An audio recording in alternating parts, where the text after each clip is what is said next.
Imaginez un instant.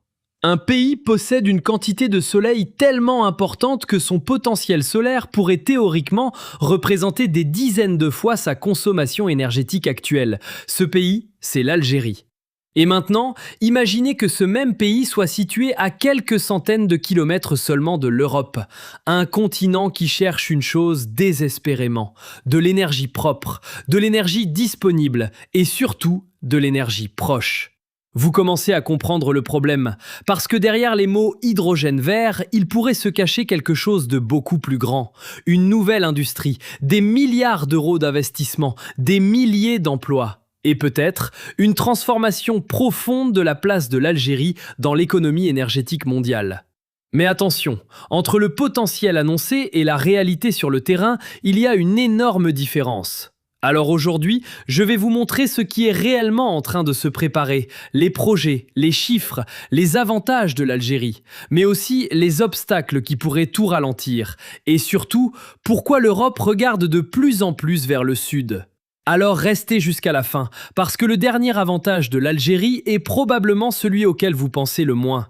Et si vous aimez les grands projets qui peuvent changer l'avenir de notre pays, abonnez-vous maintenant à Algérie Project. On commence.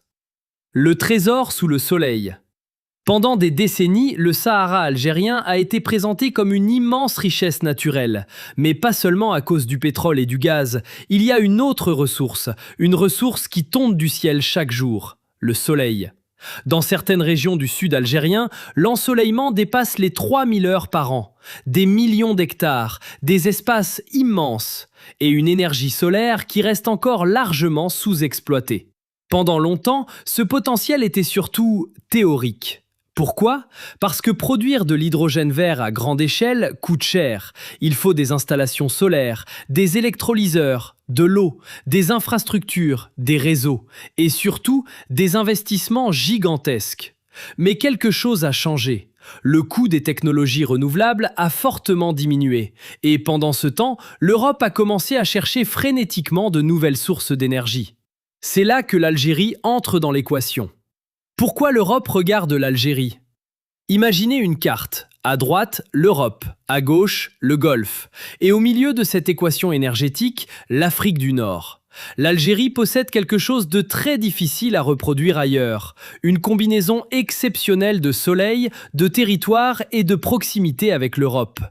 L'Allemagne veut développer l'hydrogène. L'Italie veut renforcer son rôle de corridor énergétique. L'Espagne cherche également à sécuriser ses approvisionnements. Et l'Algérie possède déjà une relation énergétique historique avec plusieurs pays européens. Gazoducs, ports, réseaux, compétences industrielles, infrastructures énergétiques. Tout cela ne signifie pas que transporter de l'hydrogène sera facile, mais cela signifie que l'Algérie ne part pas complètement de zéro, et c'est précisément ce qui rend son potentiel intéressant. Le chiffre qui fait tourner les têtes. Certaines estimations donnent au potentiel solaire algérien une valeur théorique absolument gigantesque. On parle de centaines de milliers de térawattheures de potentiel annuel. À titre de comparaison, la consommation énergétique du pays est une fraction de ce potentiel. Mais attention à une chose essentielle. Potentiel ne veut pas dire production réelle. C'est là que beaucoup de vidéos s'arrêtent. Elles vous montrent un énorme chiffre et vous font croire que l'Algérie va immédiatement devenir une superpuissance énergétique.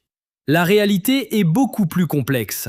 Transformer le soleil du Sahara en hydrogène exportable demande des infrastructures colossales.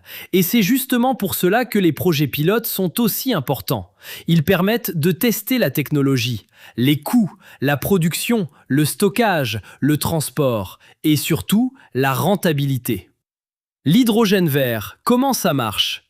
Le principe est finalement assez simple.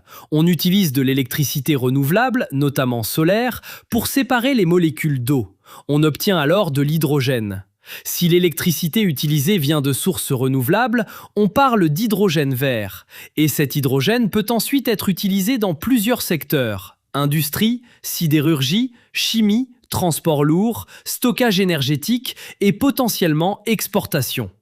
C'est là que les choses deviennent intéressantes pour l'Algérie, parce qu'au lieu de simplement exporter une matière première, Imaginez un instant.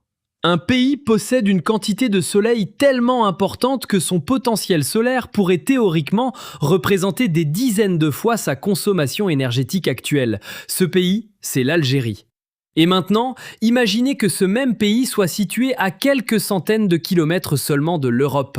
Un continent qui cherche une chose désespérément, de l'énergie propre, de l'énergie disponible et surtout de l'énergie proche. Vous commencez à comprendre le problème, parce que derrière les mots hydrogène vert, il pourrait se cacher quelque chose de beaucoup plus grand. Une nouvelle industrie, des milliards d'euros d'investissement, des milliers d'emplois. Et peut-être une transformation profonde de la place de l'Algérie dans l'économie énergétique mondiale. Mais attention, entre le potentiel annoncé et la réalité sur le terrain, il y a une énorme différence. Alors aujourd'hui, je vais vous montrer ce qui est réellement en train de se préparer, les projets, les chiffres, les avantages de l'Algérie, mais aussi les obstacles qui pourraient tout ralentir, et surtout, pourquoi l'Europe regarde de plus en plus vers le sud. Alors restez jusqu'à la fin, parce que le dernier avantage de l'Algérie est probablement celui auquel vous pensez le moins.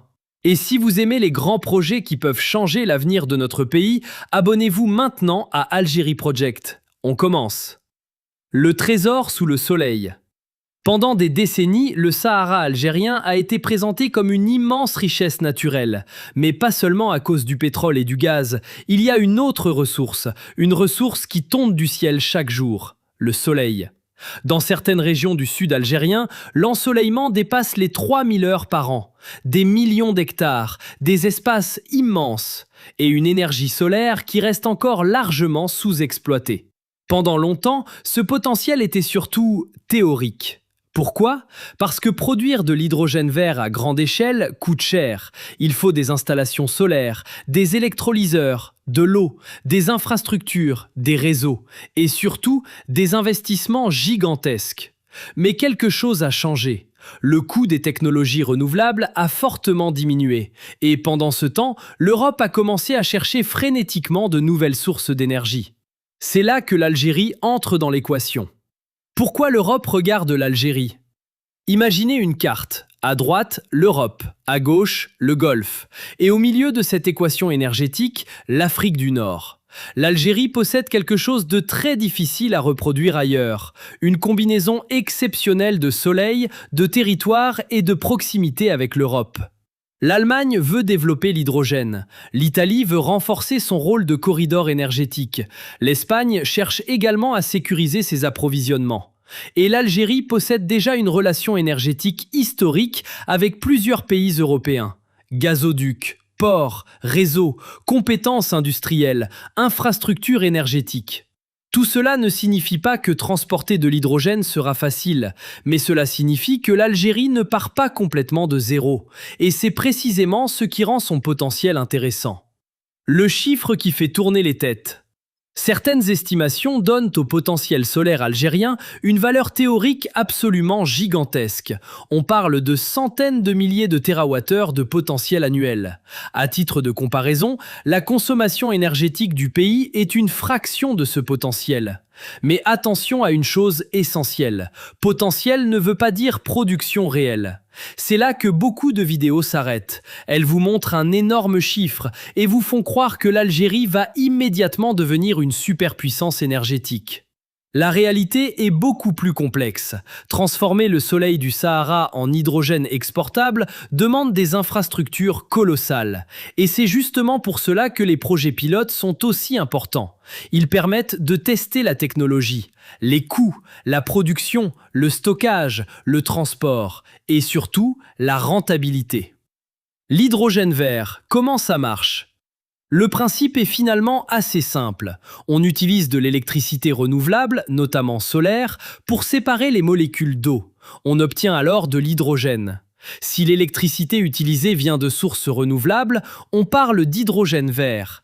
Et cet hydrogène peut ensuite être utilisé dans plusieurs secteurs. Industrie, sidérurgie, chimie, transport lourd, stockage énergétique et potentiellement exportation.